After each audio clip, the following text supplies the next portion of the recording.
Hello there, welcome to another Swingy Steve's Bargain Beer Reviews. God, we're getting through the Aldi stuff, aren't we? So we've done this, done the Bubble Trouble, check it out in my reviews. Done the tropes. We've done this one, okay, the Zoom time. So check those out if you're interested in it. I'm sort of like selling my channel a bit here, aren't I? Right, let's get to the point. So now, I've never drunk this one before. I missed this last time on the beer when they came out on the I think I have anyway. Maybe I need to do a little playlist with all the beer festival stuff, because I don't think I've done this beer. That being said, they've adapted it anyway. I think they've changed a bit stronger than it was originally. And this one is a Luminous Lights New England double IPA. New England New England DIPA. 7.4%. So yeah, I mean, for £1.70, this came in at £1.79 at Lidl. Those of you new to my channel, I review bargain beers. So, I mean, £1.79 is actually quite high for user the kind of thing I pray for. But relative to the fact that this is a New England IPA that's 7.4%, double IPA for that matter, it just, yeah, the artwork's fab. It's just really, it's nice and contemporary, and I love the art, the photography they've chosen it, the colours, the purples and greens. So yeah, I don't read what's on the back. I like to try and make my own judgment on the beer. So let's give this go. I'm really excited about this one. Everyone raved about it last year. Oh, it smells fantastic on the aroma. Really good. 10 out of 10 on the aroma. Absolutely beautiful. Pineapple, mango, a little bit that dankness coming through. Gorgeous. So this is 71 Brewing. I think that this is another Scottish brewery. They're all based in Scotland, these breweries. So we've got the Stewart Brewing. So there's another one I've got here that I'm going to review, I think, at some point. Small Giant. I don't know if I've had that or not before. No, Stewart Brewing did a really good New England IPA, I think, last year, if I recall. So anyway, this is quite fizzy, quite bubbly. So it looks exactly that danky amber, almost looks like mango pulp in a glass.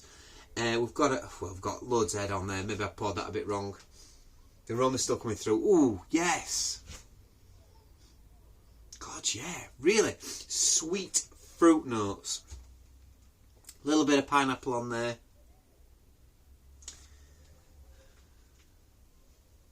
Getting a bit of fleshy blood orange on it as well behind it all.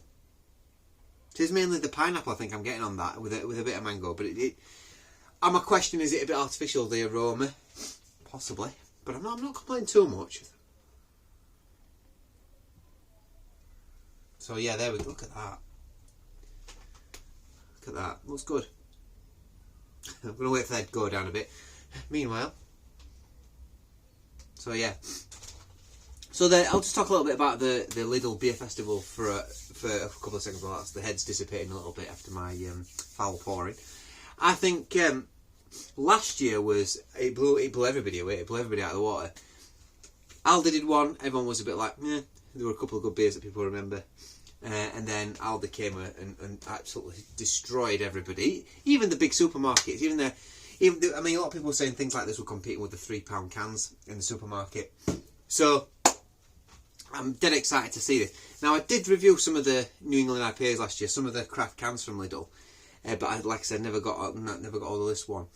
So I am getting quite excited. But I don't think the standard's been quite as high this time. So I did quite enjoy it. They've been quite fun. Like let's take these two for example, both really fun beers, but lots of additional flavourings, lots of sort of like not particularly pure beer, shall we say. A lot of people are a bit hit and miss about them, so they've split people a little bit. What other ones have I read? The little stout was quite nice. The oatmeal stout, I thought that was pretty solid. I think I gave that a solid 7.5 out of 10 or something. I thought that was a good oatmeal stout. But yeah, and I reviewed this one. You know, I thought that was okay. But God, yeah, the massive pineapple. Right, I'm going in now. Cheers.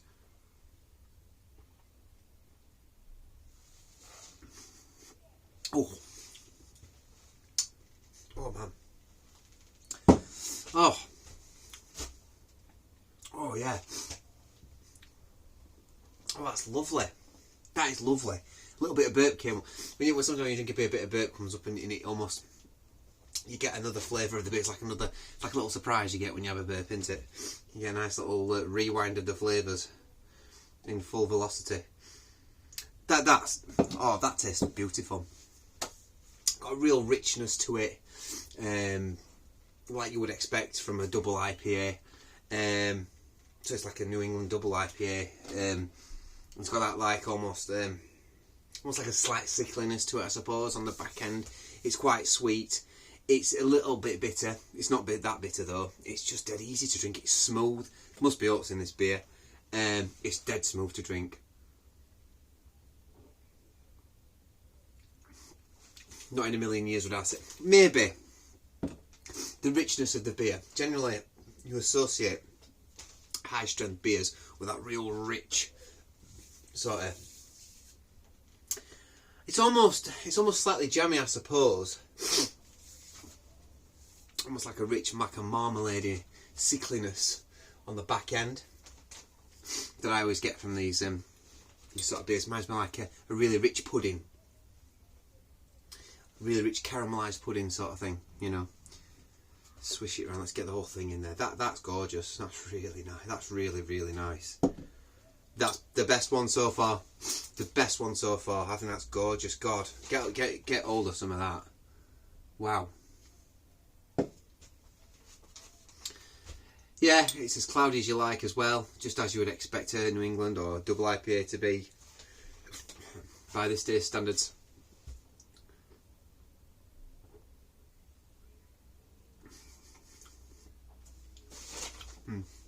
Slight chalkiness to it maybe on the mouthfeel. It's like a powderiness, which again is very which is a characteristic that runs through these sort of beers. So I'm just going to blow it. I've got hay fever at the moment, so I'm blowing a bit. I'm waiting for the allergies to kick in properly. But this time of year I'm terrible with it. It's right at the beginning. Because we've been by the massive cold wet period, I've not really had any hay fever. So usually I get it at the beginning of May. But yeah, it's been pretty bad this last week. I'm doing all the garden as well at the moment, so yeah. Oh god, yeah, that was great. And you can tell by the way you're pouring it, it's got a thickness. It's almost got a slight gloopiness to it. Yeah, pineapple comes through a little bit more. Not as pineapple-y. You do get a little bit of a. You are getting a bit of heat from the alcohol, I suppose. But it is quite sweet. It's juicy, you know.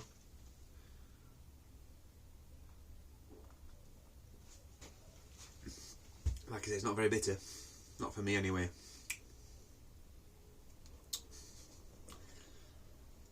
But it's fruity. Really fruity. Not much. There is a bit of mango on it. A bit of dried mango. A little bit of peach. The bitterness is coming through a bit now actually. Now I've drunk it and I've had a little bit more. It's actually coming through a little bit more, the bittering on it.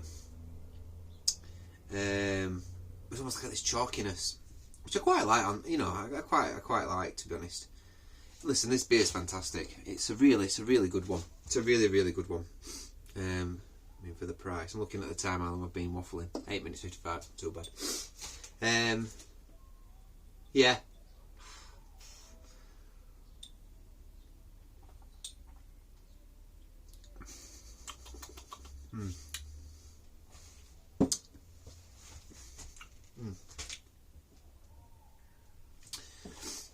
Trying to think what I'm getting on the flavour. I mean, it kind of don't promise what it delivers on the aroma, I'm not going to lie. But it's not bad either. It's not bad. The flavour, I've found this with quite a lot of the Aldi Lidl beers. The flavour, there's not a lot. It's like there's bits there. This is the most flavoursome I've had though. This by far is the most flavoursome. And for £1.79 or whatever, it's actually, you could argue, that's probably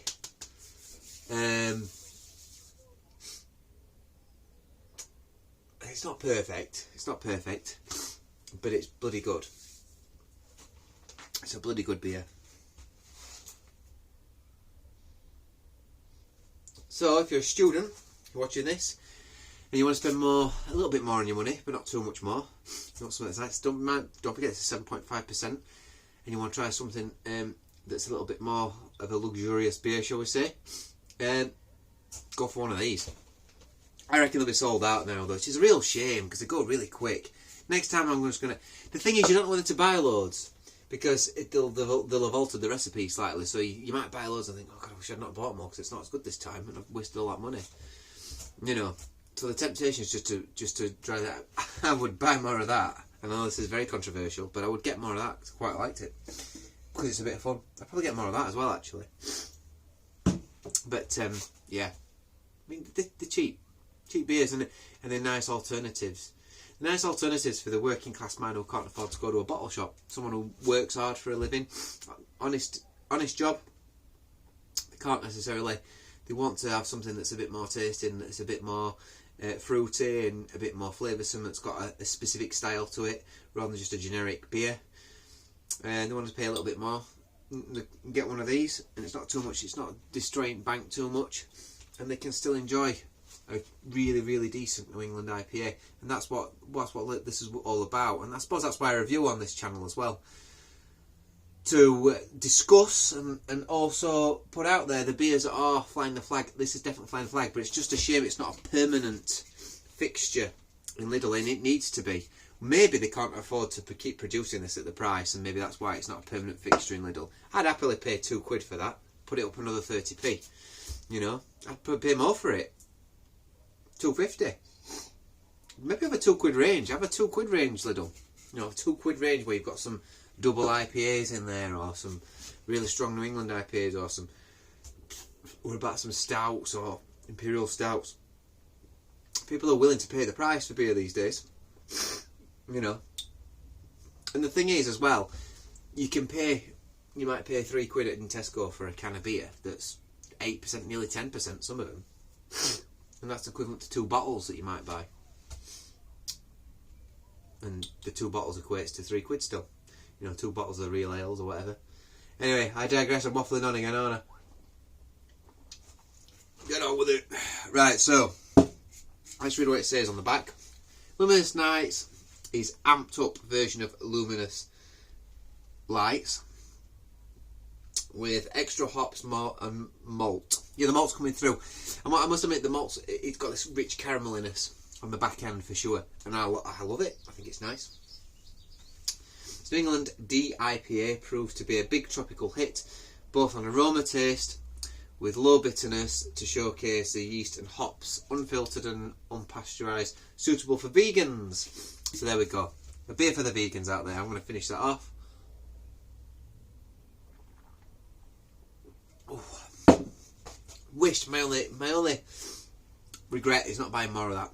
I might see if they've got some. 2 weeks ago though, I doubt it. I bet they'll have loads of these. Nobody likes it, so I might pick some of them up. What am I going to give this?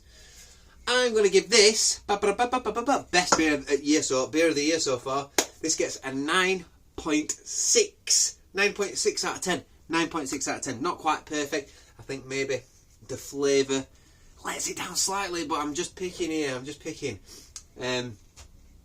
Absolutely fantastic beer. Go out and get that. Really, really enjoyed that. Thoroughly enjoyed that. It does what it says on the tin. The fact that it's 7.4% and you're paying $1.79 alone needs to be applauded. Thanks for that, Lidl. Really appreciated. Thanks for watching, everybody, and I'll see you on the next review. Bye bye.